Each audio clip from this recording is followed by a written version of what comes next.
dos, tres, cuatro, cinco. Okay, we're good. Welcome back with more Katawa Shoujo. This is Nick Randoms 88.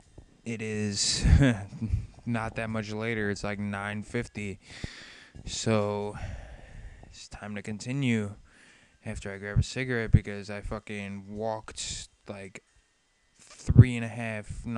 5 miles to get cigarettes. Because, exercise does the body good. So I didn't really mind going that far.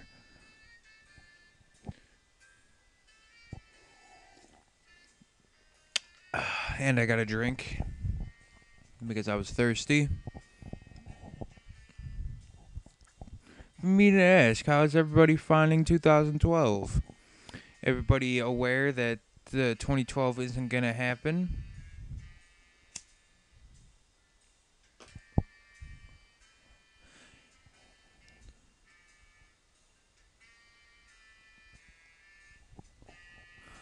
And I think the Mayans are assholes for scaring people into thinking 2012 is the end of the world.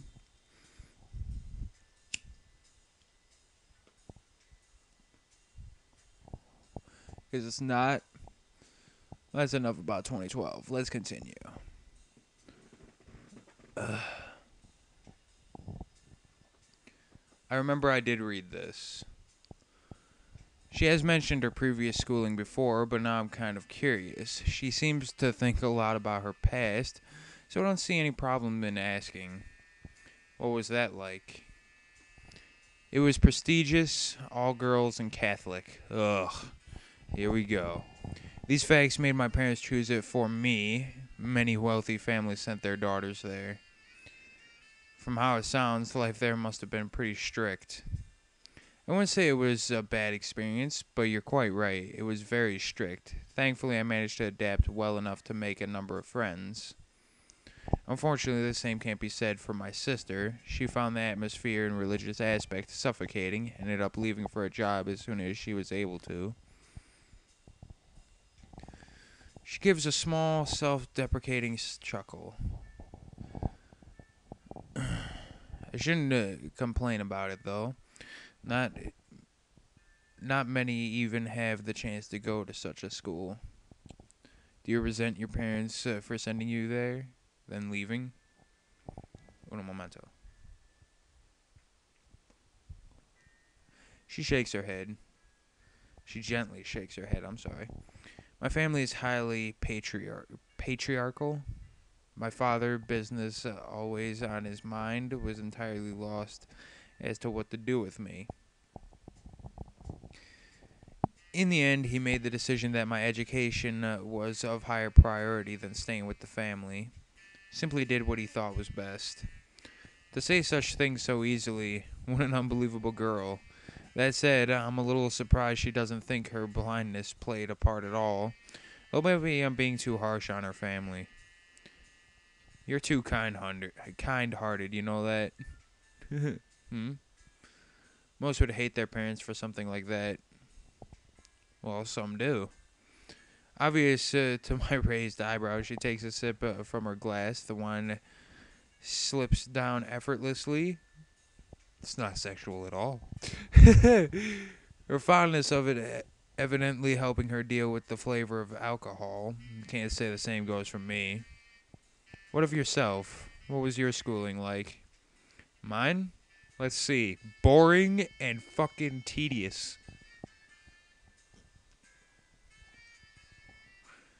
Went to a school of all fucking gang-related people, and it was very boring and tedious. Not the best years of my life, I can say that much. It was a fairly normal public school, I suppose. Maybe a bit busier than the norm. I did quite well in class and played in a soccer club. Since I am an only child and my parents both worked a lot, I wasted most of my free time and money at the arcade with my 3 friends. No matter how much I played, though, I never did manage to beat any of the machines. Then Takumi and Shin lost to her whenever they tried, and then I'd be left trying to be the reasonable adult when Shin and Mai fought again. Just the four of us, aimlessly enjoying our childhood. Those were some pretty silly times.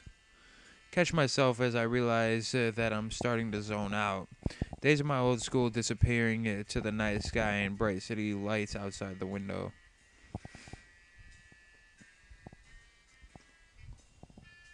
Lily's face is an odd mixture of curiosity and sympathy. Given her strict schooling, I suppose something like this would seem an interesting contrast to the only life she's known. Sounds like your previous school was a lot of fun. Not really sure how much of it is nostalgia, but there are some nice memories. That's in the past, though. Can't go back there now. But through my accident, I found a new life I'd never have imagined leading. The peace and calm of Yamaku, a new direction for my future in science, the friendship of Shizune, Mishi, and Hanako, and most of all you.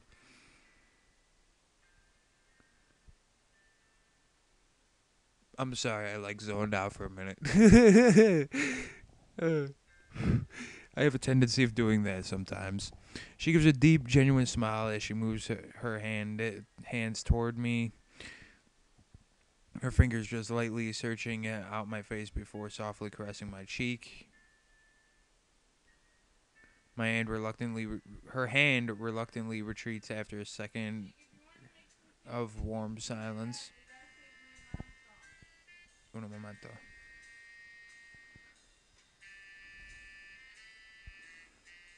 Gotta check how much time I'm working with here. Because I have a tendency of losing track. We're good. Her hand reluctantly retreats after a second of warm silence as we notice the waiter arriving with our meals. Lily does a deft job of covering her condition, except for the fact that her nod to him is slightly misaligned due to his silence. She really seems to work hard at appearing as normal as possible in public. While I noticed it long ago, I still can't quite gauge whether it's a want to not be treated differently, a slight sense of vanity, or some mixture of both. Ain't gonna lie, that does look slightly appetizing, even though I don't like salads. What? I'm not a salad type person. I'm sorry. A dish served. The dish served lives up the salad name, and the portions pleasantly large, with sliced eggs and tomato. Un momento. Gotta pause for a minute. Alright, sorry, I had to do something. With sliced eggs and tomato. Looks very enticing indeed.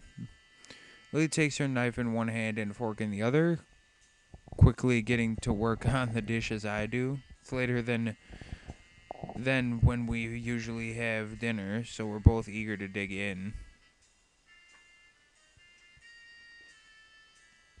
My cautious skewing of leaves and vaguely meat-like squares with my fork is matched by Lily's silent and measured prodding and chewing. An occasional tap around the sides of a piece of the food to work out its edge is the only giveaway to her lack of sight. I'm done with my meal in little time, Lily taking the last few bites as I sit observing her. Finished, Asao? Yeah, it was pretty nice. That much is very true. I never thought a simple salad could be so tasty and filling. But then again, I suppose that's why it costs so much to eat here. Content with my appraisal and evidently agreeing, Lily gives a small nod. You know, given that you're part foreign, exotic looking, and quite pretty, I'm surprised that nobody's ever confessed to you before. You're assuming nobody did. Simple statement takes me off guard. I shouldn't be surprised, given that I was complimenting her just moments before. Really? I've received several confessions, both in this school and my previous one. Adolescence is a funny time. Hell yeah, it is. And I'm glad that it's fucking basically over for me. She's kind of talking as if she's above it herself. How easily you say such a thing? She looks surprised for a moment, before a playful smirk covers her face. Is that jealousy? Wait, what? Nah, it isn't. Nah. Wait. Nah. You're a bad liar, Hisao. You should take that into account. Then again, I do appreciate how sincere you are, even if you don't intend to be sometimes. I think your honesty will always serve you well when dealing with others. Clear my throat in mock disapproval of this whole business and try to steer the conversation elsewhere. To tell the truth, though, I do prefer solitude to being surrounded by others. I don't think I could maintain a social circle like you do. She contemplates this for a moment. I don't think that's true either. I've seen how gentle and caring you are around Hanako, and you get on marvelously well with others, even those whom you hardly know. I think you're quite adept at social situations. But on that note, what of your confessions, Asao? I'm sure someone like you must have had at least one admirer. Oops. Uh-oh. Bad sign.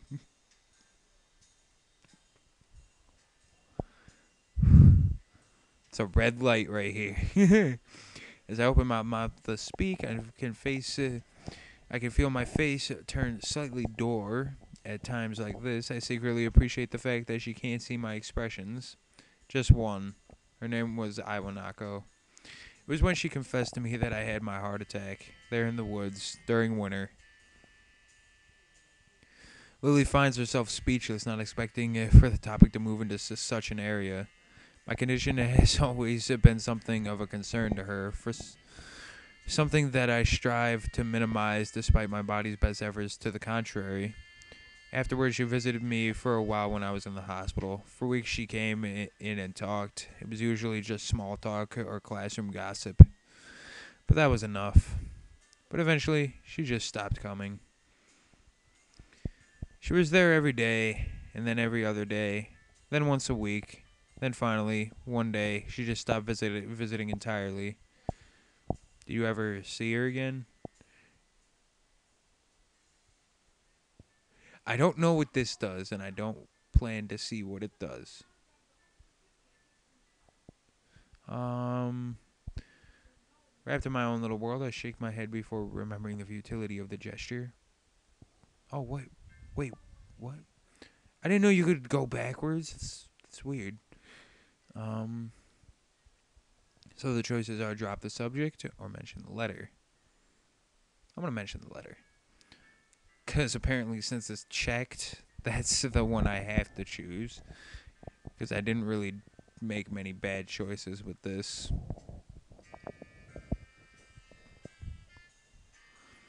The memory of that single letter Iwanako sent me comes back to my mind. Never saw her again, but after I was sent to Yamaku, she sent me one letter. Or she wrote me one letter. Lily's face shows an expression I know well. I've piqued her interest. I'd be slightly offended that it's simply a matter of curiosity for her, but she's never been very good at masking her reactions. In hindsight, it really didn't say much. What was going on in my old class, how she was faring. Oh, shit. God damn it. I need to get out of that fucking... and almost as an afterthought, that it was probably best for both of us that we don't see each other again. After reading it, I ended up reassessing a lot of things I thought I'd managed to work out. For the most part, that letter reminded me of the world around me was still moving and just how much I've become isolated from it. And I guess it also reminded me of what I'd lost. She gives the information some thought before her face lights up in realization. No doubt she's worked out that it was this letter which had contributed to my angst during that lunch on the rooftop. It's a rare sight to see Lily quite so lost for words. Her entire persona is a little deflated from her earlier rapt interest. As charismatic as she is, in the end, that isn't any replacement for life nor relationship experience. Perhaps it is better she sent it than not. How's that? It can be difficult to work out how best to communicate with those you haven't met in a long time, all the more so considering your separate situations. Instead of doing what was easiest, she built up the courage to talk to you one last time, not only for her sake, but from how it sounds, for yours as well. Maybe I don't hate her for it. Not that I really ever did, but I don't know. Probably a more non non-committal, non-committal, non-committal, I think, answer that I should give, but it isn't without cause. I've never looked at the situation from Iwanaku's perspective like that before. Second pass in silence before Lily speaks again. Moving to Yamaku must have been hard for you, having your friends and even your girlfriend taken from you for no fault of your own. The worst of it passed while I was in the hospital. When all that surrounds you is four white walls and a small television, your mind takes on a life of its own. It's like my old school, I guess. Just try not to dwell on what's happened to keep thinking ahead.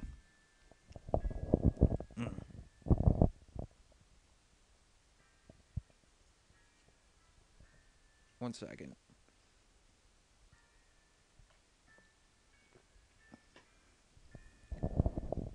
All that reminiscing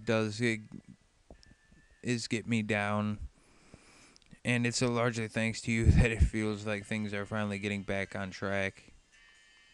That's pleasing to hear, Hisao. She lowers her face slightly, her expression pensive. I guess I went too far and embarrassed her. Suppose you went through something a bit like what I did when you entered Yamaku anyway, right? I imagine the vast majority of our school students did, after all. You said to yourself that you made friends in your old school. Can't imagine many followed you. Lily's deep smile drops, her expression unexpectedly darkening. Even her hands retreat to her lap. After a long while, she speaks. Hisao, can you promise not to tell anyone else what I'm about to? I promise. She looks slightly taken aback by my serious tone, but then relents and smiles weakly before continuing. When I moved to Yamaku, I did regret losing the friends I had at my other school. But there was one person whom I most regretted not seeing again. He was the reason I took up English as a future career. He? Considering she came from an all-girls school, I can't have... that can't have been a schoolmate then. I rejected the confessions I'd received until then for him. Every time I improved my English skills, his praise was my most treasured reward. It's funny, isn't it? Someone like me, able to boast about the people who have set eyes on me, liking someone so utterly unattainable as my tutor.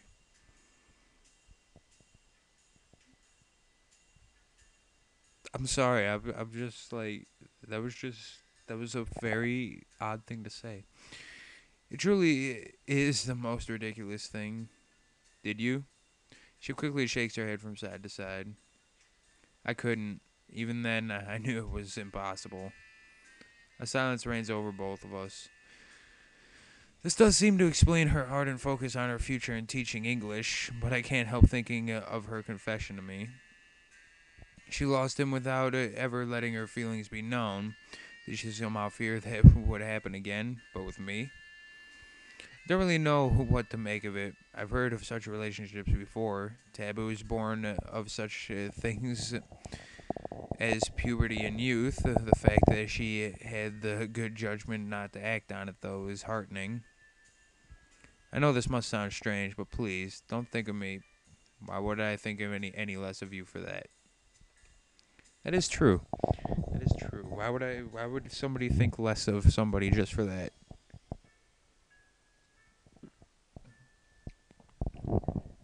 I mean, it's a past type thing, you know. People change a lot over the course of such short time. To be honest, I think he must have been a very nice person if you liked him so much. Not only that, but you stopped yourself before going too far. For a moment, she looks somewhat lost. Most unexpectedly low is it is in a second before she starts to laugh. The sound takes me off guard. It's not a giggle nor a restrained chuckle, but honest and genuine laughter. She finally just started busting a gun. She just like, oh my god, this shit is funny, dude. She just said, "Nope, can't hold it, can't hold it."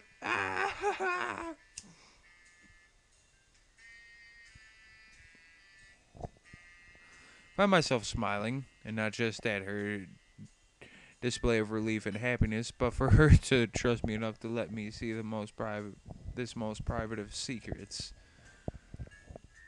And again, back to this picture. Before I realize it, I feel her palm touching my face. Her touch is gentle as ever, with her thumb slowly stroking my cheek. You're kind, Sal. I really do love you. Seeing her face like this, with her palm gently caressing my face, I think tonight has been a wonderful night, except for the paycheck. I guess we've both had pretty weird pasts, huh?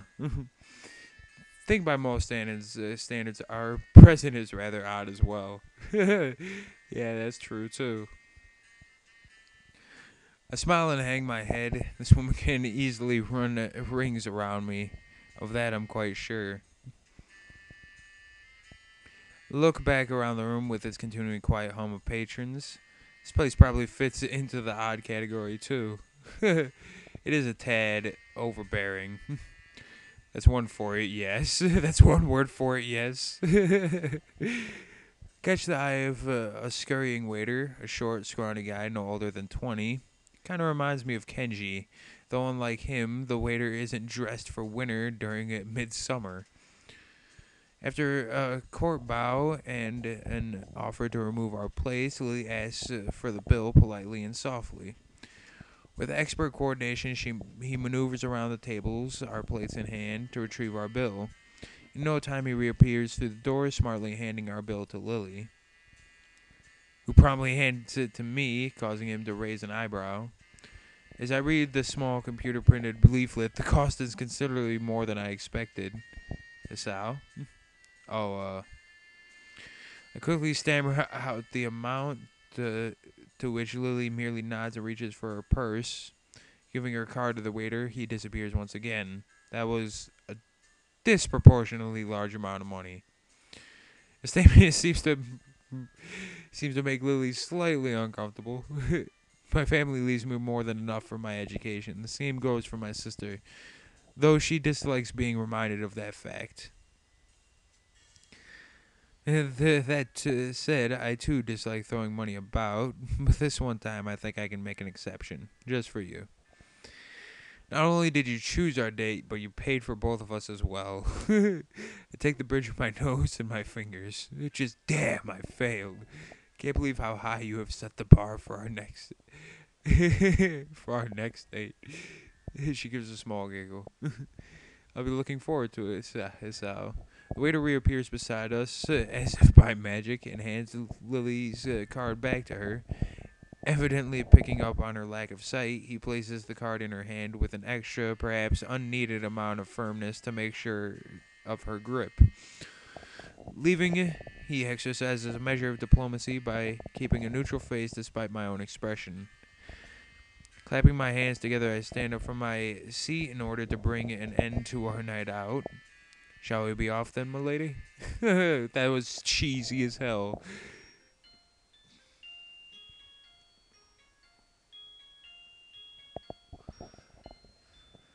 God, we're coming to the point where I need to start skipping again. Yeah! Snap upwards out of my sheets and has sit bolt upright in bed as if an electrifying shock had just run through my entire body. The night air feels cold against the sweat of my bare skin, my breathing short and rugged, nearly to the point of hyperventilation. Mind racing, I bring my hand to my head in an attempt to soothe my body's panicked state. It takes me a number of seconds to realize my hand is shaking violently, even as I press it against my face.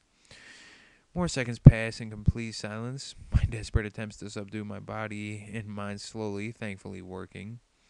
Gathering myself, I start taking measure of the state I'm in. It feels like I've run a marathon. Every feeling tensed and sweat practically pouring off me. Carefully direct my attention to the beating in my chest, measuring out the rhythm in my head. Sure enough, my unreliable heart is functioning properly for once. So what the hell was that?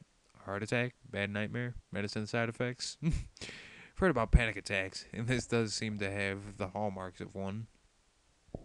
Can't even be bothered thinking about it right now. I feel utterly exhausted yet completely awake after this experience. Look over to the other side of my bed, the pale white of the silent figure's face almost glowing in the nighttime darkness of the room. Just the sight of her is enough to calm me down significantly. Ah, she said, "Screw this.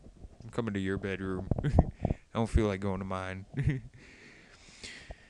Graceful demeanor persists even while she's asleep, her perfectly measured breathing and gentle face making it impossible to tell whether she's awake or truly sleeping. Giving in to temptation, I delicately run my fingertips over her hand. Her skin is soft to the touch, as it always has been, yet warm even in the cold night. It's at times like this, silently appreciating each other's presence, that I feel we're closest. My fingers stop at her wrist, and I bring my hand back down to the bed beside me. Not entirely sure why, but as we became even closer to each other, it felt as if something grew between us. Not entirely sure what it is, nor whether it existed before we'd fallen in love.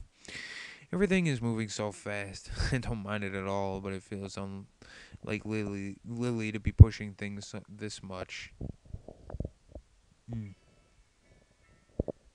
One moment. Thankfully, there aren't any students milling around the hallways at this hour of the morning, lest I be interrogated on why I'm carrying 2 plates of breakfast to my room while dressed in an obviously hastily donned uniform. That isn't to say things like this never happen, of course. A single security guard patrolling between 2 sets of bedrooms situated right next to each other is a very small force compared to adolescent hormones. Come to think of it, the fact that it's Monday morning probably helps. I'm not really sure why, but Mondays seem to bother me less than they do most others. Mondays always bothered me. I fucking hate Mondays.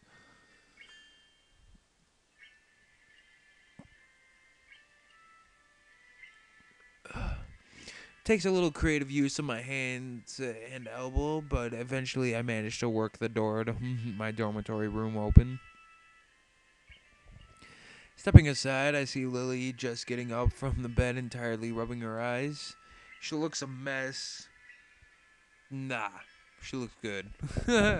She don't look a mess. What are you talking about? Just like most other times I've seen her, soon after she wakes, she really isn't a morning person. Sorry, I didn't mean to wake you. She groggily shakes her head. The morning light illuminating her makes for a very pleasant sight. It's okay. I needed to get up anyway. What time is it? I put my plate down on the desk and turned the clock around to check the time. Still early. Don't worry, there's plenty of time left to before school. She sits on the side of the bed and begins to sniff the air. As she does so, I quickly move her plate away and put it on the desk beside mine. Yes, I got some breakfast. Shower and clothes come first, though. Again! I'm sorry, I'm like zoning out every time they fucking put a picture on the screen. She stands still for a moment with her chin pointed slightly out. I don't know what this word is. Is it like acquiesce? I don't know. And press my lips to hers, savoring the soft feeling before breaking off. With a small, sweet smile, apparently quite satisfied, she slowly makes her way to the showers. Stretch to try and wake myself up a little more, briefly looking at the steaming dishes on the desk, rice, fish, miso soup, and some vegetables. Standard breakfast for a somewhat unusual day. Rice and fish for breakfast. That ain't a breakfast, that sounds more like dinner. I grab the bottles from my desk and start taking my daily regimen of pills. Pills here. Pills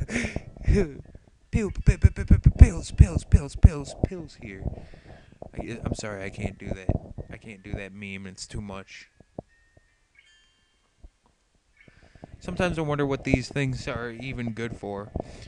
Given all the troubles I've had since the initial accident, can't even say that it doesn't hurt to take them, considering the side effects so far.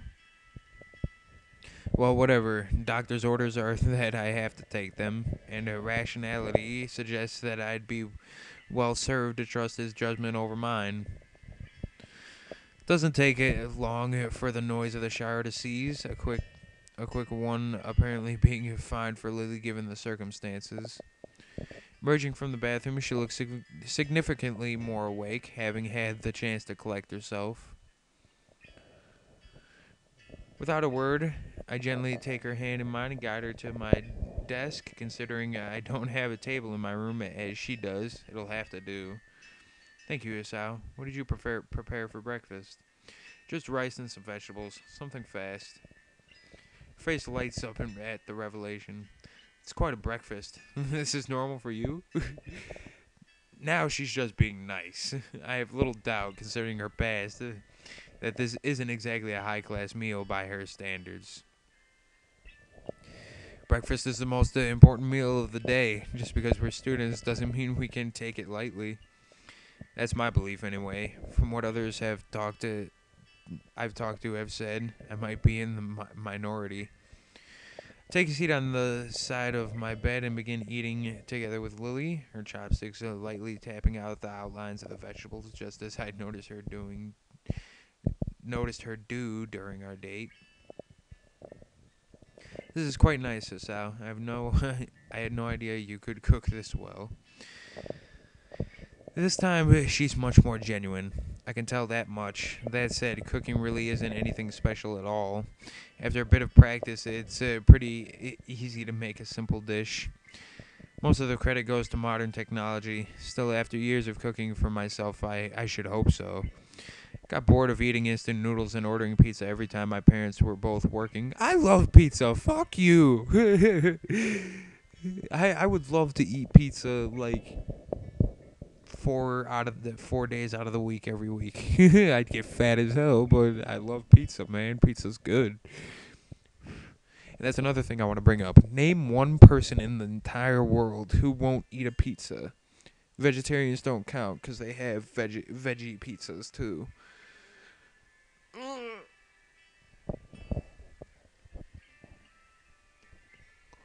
Even though the veggie pizzas I don't really agree with because it's made with dough, mayo, and vegetables.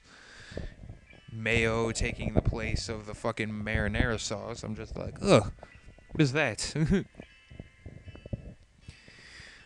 So I taught myself how to make a few meals. Still trying to get the knack of it though. You'll make a good wife someday, Hasao. Oh, that's bogus of you. Take a grain of rice and place it onto my thumb before carefully taking aim and giving it a good flick. Lily jumps a little as it hits her cheek, right on target. Can't help chuckling a little at her expense as she lowers her brow and tries her best to assume a harsh and serious expression. Oh, that's right. What is it? Do you have any problems sleeping last night? You seemed restless. So she was awake back then, or at least partly so. Whether it was my heart or a nightmare caused by the side effects of my medicine, last thing I wanted is for her to be worrying about me even more. Even before my relationship with Lily, I had felt my body was a drag on everything I did. My body is my burden alone. So as long as I'm with her, I'll continue to act as normally as possible. No, not particularly. Is that so? It's good then. Luckily, she seemed to take me at my word. Come to think of it, there was something else I wanted to ask. Oh? How should I put it? When you dream, do you see people and objects? Yeah, of course I... Oh. Oh, I see where this is going. I feel more than a little sheepish of that slip of the tongue. However earnest it may be, Lily looks unperturbed. Yeah, unperturbed though. But you don't taste, feel, or nor smell things? I move to answer, but find myself stuck before thinking about it.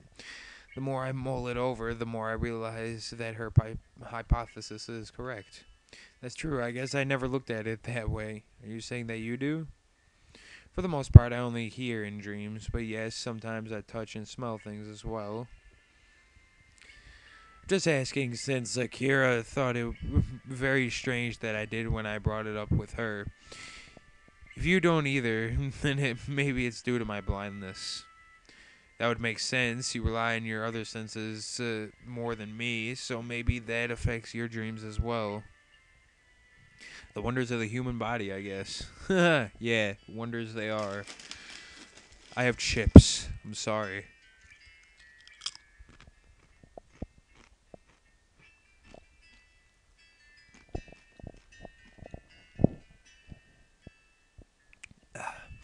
For the rest of the time before school, we quietly eat and the hearty breakfast in front of us, exchanging a few small pieces of small talk as we do. God damn, that thing hasn't moved an inch. Well, maybe it has. I just don't notice. A quick peek out the door assures nobody's looking directly at the entrance for the boys' dormitory. So we talk out. So we walk out with the path clear. The weather's good today. I stretch as Lily and I make our way outside, the bright morning sun beaming down on us. By now, a few students can be seen doing the same, making their way to the main school building, either from the dorms or through the main gate. It does feel nice and warm.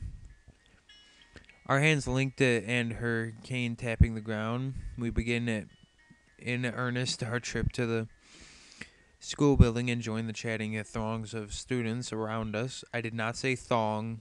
Get your mind out of the gutter. I said throng.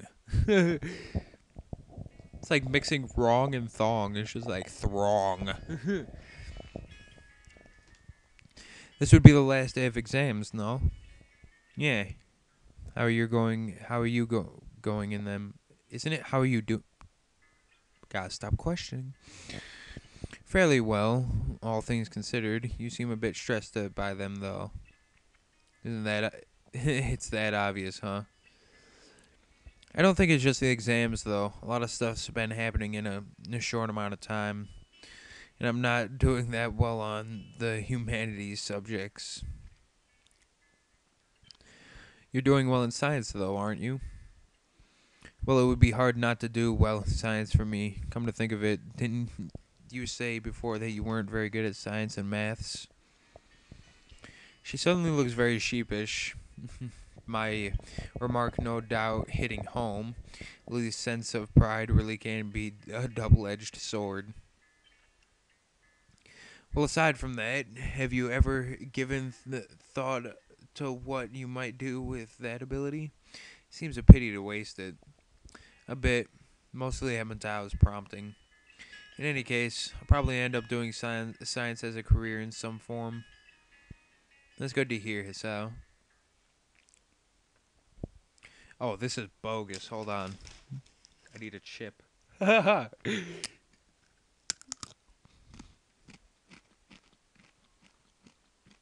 Just hold up. Bogus moment coming up. Need comfort food.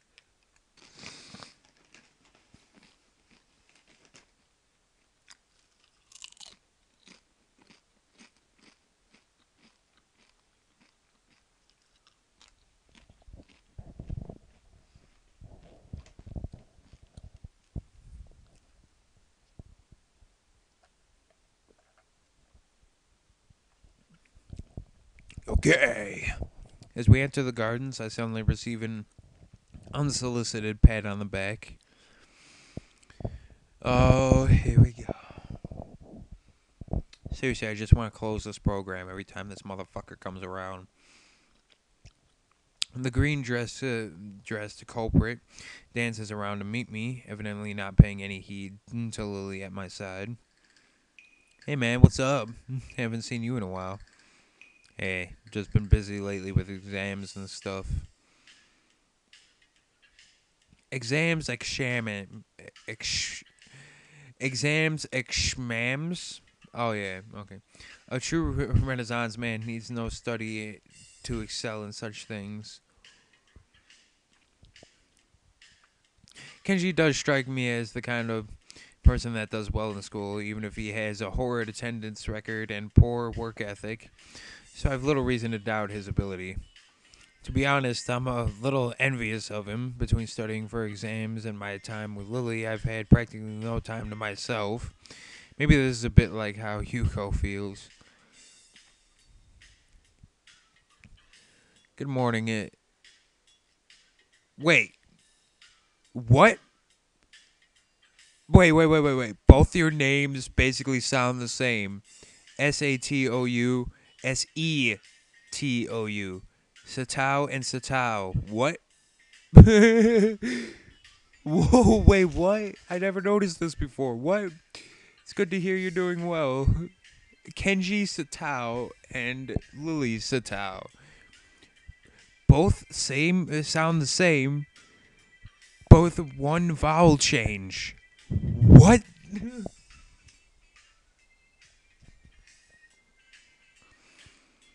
Feels slightly odd to see Lily speaking so formally. She's come to address me more casually over the months, though I have seen her speak more formally to classmates from time to time as well. Excuse me. Some people never change, I guess. Not that I'd say her calm and polite manner is a bad thing. It was one of those reasons I liked being around her to begin with, after all. Kenji seems to take a moment to work out who it is beside me, and probably hasn't noticed us holding hands either. I wonder if those glasses of his actually do anything. No, they don't. The dude's eyes are so fucking tiny, and he's fucking partially blind, so yeah, they probably don't do jack besides just look funny as hell. What's up? What's up, Kenji? How's your headlights doing? Oh, hey, Lily. Good luck on your exams, too.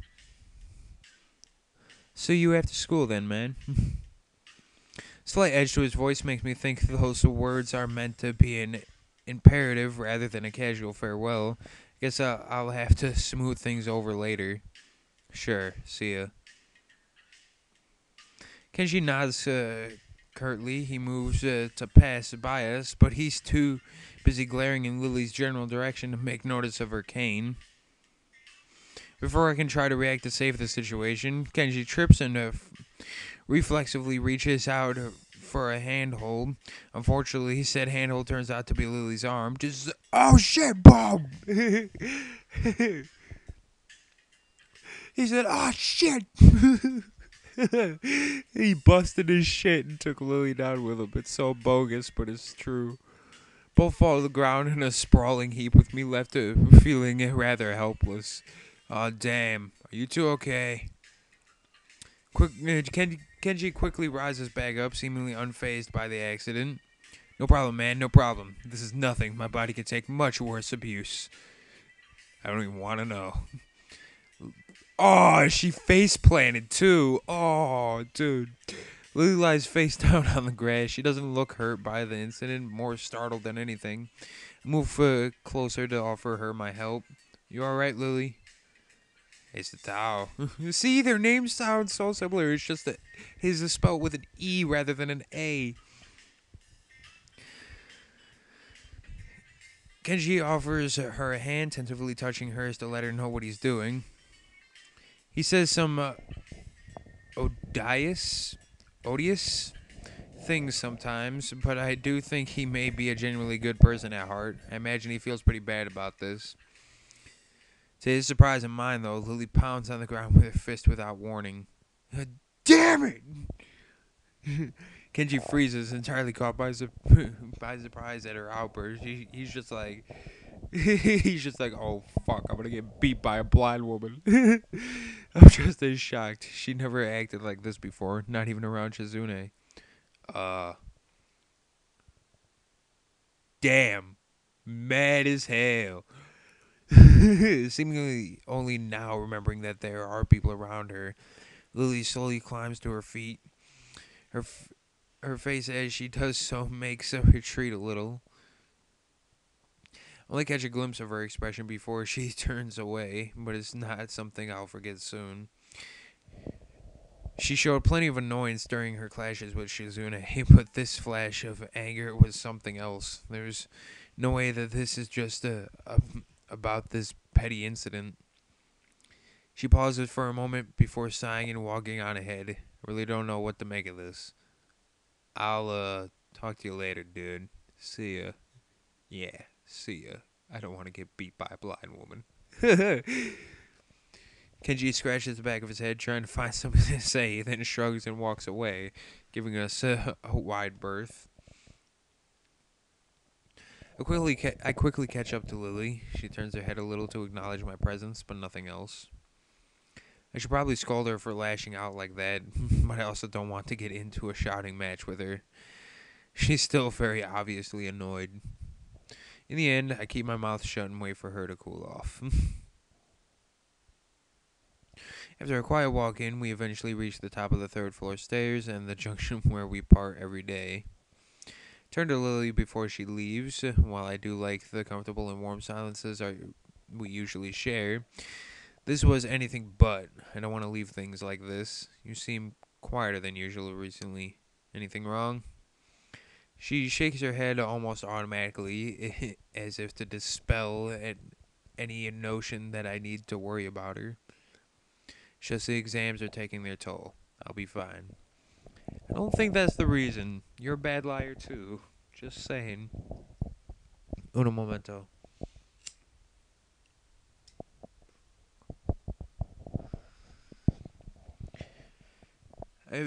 I very nearly say so, but decide against it. There's no point trying to draw it out of her if she doesn't want to tell me, especially when she's in a foul mood like this. If you're sure, I'll see you later then. As I turn down the hall to go to my classroom, Lily's soft voice rings out from behind me. Sal, yeah? I'm sorry. With that, Lily makes off down the hallway to her own classroom, her hand skating along the metal railings. Stand still and watch her until she turns into her classroom and out of sight, before going to my own class with a fair measure of reluctance. As usually, I'm early. Matao is fiddling with folders and papers on his desk as he prepares for the day, while a handful of students mill about, chatting away. While my feelings about Lily haven't dissipated, far from it, her mention of my exam performance did remind me that I had my own life's journey to attend to. After thinking about it, I have realized that I do genuinely want to pursue science in some form as a career, rather than it simply being the path of least resistance. Until now, though, I don't have much of an idea of where in the field I wanted to go. Just science is a pretty broad category of jobs. God, I'm stuttering a lot today, and that sucks balls. But who cares? Something Lily mentioned earlier focused my thoughts, something I'd only idly pondered about before. I'd not seriously considered following this specific path. Walk up to Matao's desk, his attention too focused on preparing for the day's lessons to notice my approach. It's the same every day. Good morning. He looks up with an expression of mild surprise that's quickly replaced by his typical awkward smile. Good morning, Nakai. Can I help you? Do you mind if I ask you something? He looks down at his messy pile of books on his desk before putting down the papers in his hand and standing up with some difficulty to properly address me. That's what I'm here for. That's what I'm here for, after all. Ask away. I was just wondering, what would you say is the motivation behind teaching? That is a question that any people that are young in my crowd should ask their teachers, what is your motivation for teaching? And don't accept a simple answer just like, I like working with children or something like that, or I like working with teens. That's not an answer. What's the true motivation behind it? What made you want to be a teacher? He thinks on the question for a few moments before responding, evidently far from having a prepared answer. If you talk to 10 different teachers, I think you'll get 10 different answers to that question. While I can only speak for myself, I'd say I teach because, He sinks into thought again, carefully assessing the way he wishes to present his idea. Think of it this way. When you were a child, you probably played with sticks and pebbles in moving water, such as the gutter or puddles, right? Yeah, I think a lot of people do that when they're young. Well, it's not just when they're young for some, though it does take on another form. My point is, though, that even that when one is doing that, they're curious about how the water will flow or be changed. Everyone, even at that young age, possesses an intense wonderment about how the world around them works, even in its smallest forms. I still feel that sense of wonderment about the universe, even just reading about new discoveries or classic experiments gives me a renewed sense of awe at how marvelous everything is, from the farthest stars to the smallest puddle.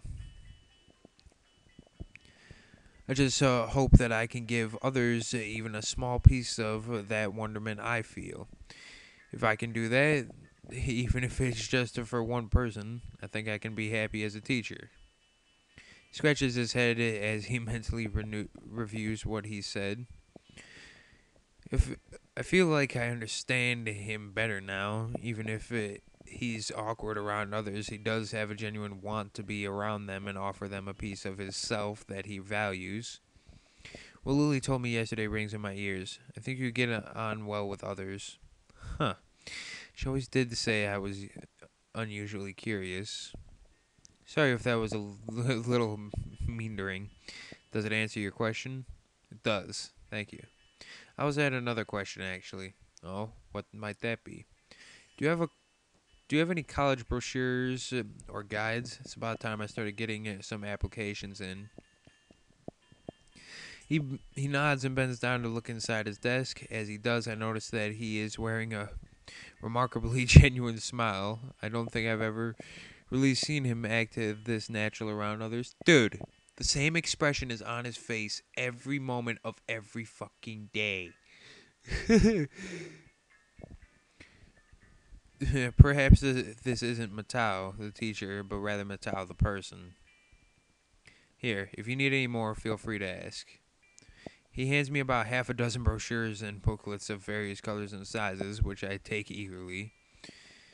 How much time are we fucking working with here?